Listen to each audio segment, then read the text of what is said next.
Guys, this is Doug at Douglas's Model Garage's videos, and give you another update on the Trans Am here. Let me show you what I got. As you can see, I got the paint and the body done.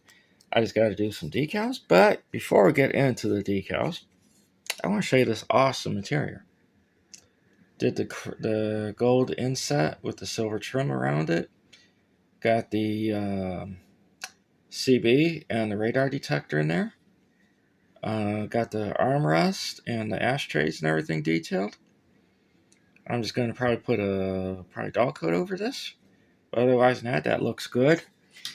And we are getting ready to slide these beautiful monogram decals right here, which have the word Trans Am in them.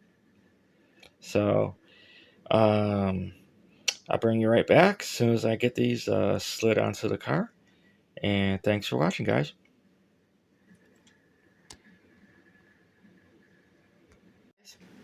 Well, I got the decals on it. Got the decal on the hood.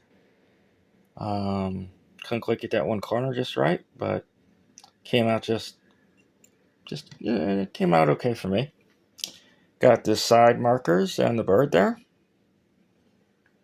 and got the license plate on it and the tail decal on there. So next step will be clear coating this bad boy and starting to assemble it. So thanks for watching. Have a good day, guys. Bye.